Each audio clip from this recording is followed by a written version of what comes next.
રાહુલ ગાંધીને કોંગ્રેસ દ્વારા મહત્વની ભૂમિકા સોંપવામાં આવી છે. કેન્દ્રમાં એક એવી હચમચાવી નાખે તેવી ઘટના સામે આવી છે જે સમગ્ર આરોગ્ય તંત્રને શરમમાં મૂકી દે.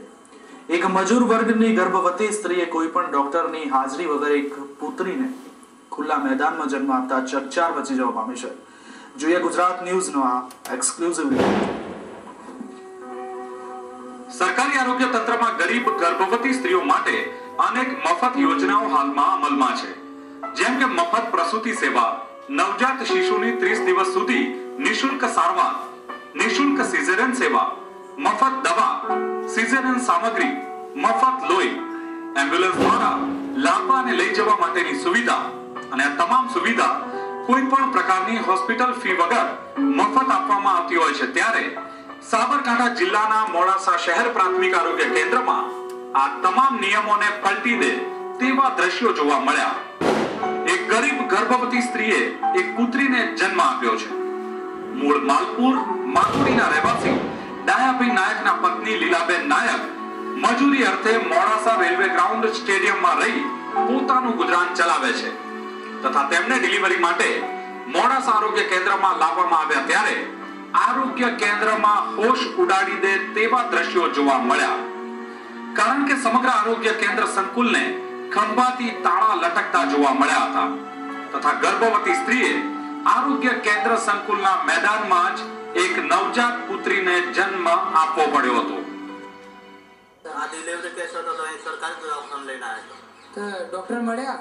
કોઈ નથી, ડોક્ટરે નથી, કોઈ નથી, સાહેબ જ નથી કોઈ. ડિલિવરી મારા મોમો હતા ને મારે એક બૂન છે હંગાતે. તમારા મોમાં એને ગુને કરાઈ એમ? ડોક્ટર કોઈ જ ના મળે? કોઈ જ નથી સાહેબ.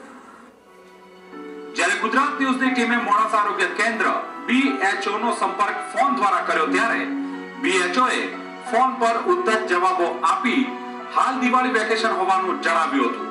ત્યારે સૌના મનમાં વિચાર થાય કે દિવાળીના 2 દિવસ બાદ પણ આરોગ્ય કેન્દ્રમાં ખંભાતી તાળા? શું ડોક્ટરો માટે એક ગર્ભવતી મહિલાના જીવનની તહેવારો આગળ કોઈ જ કિંમત નથી? શું નર્સ કે ડોક્ટરોને આરોગ્ય કેન્દ્રને તાળા મારી ગર્ભવતી મહિલાઓની જિંદગી સાથે રમવાની મંજૂરી મળી ગઈ છે કે કેમ? વધુ આશ્ચર્યની વાત તો એ છે કે સરકારી દવાખાનામાં સુવાવડની રૂમમાં પણ ખંભાથી તાળા લટકતા જોવા મળ્યા. તો ગરીબ ગર્ભવતી સ્ત્રીએ એક મામા તથા બહેનના સહારે આરોગ્ય કેન્દ્ર સંકુલમાં ગંદકી ભર્યા માહોલમાં બાળકને જન્મ આપ્યો હતો. જો આ મહિલાને બીપી તથા અન્ય કોઈ તકલીફથી ખેંચ આવે અને મહિલા મૃત્યુ પામી હોત કે જન્મનાર પુત્રી મૃત્યુ પામી હોત તો તેનો જવાબ આરોગ્ય ખાતાના કયા ડોક્ટરોએ આપ્યો હોત?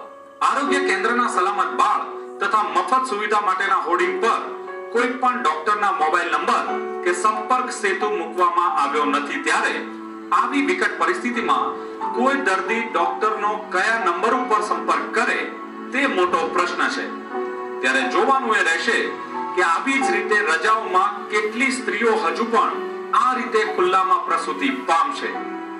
ભરત ગડિયા, ગુજરાત ન્યૂઝ, મોડાસા.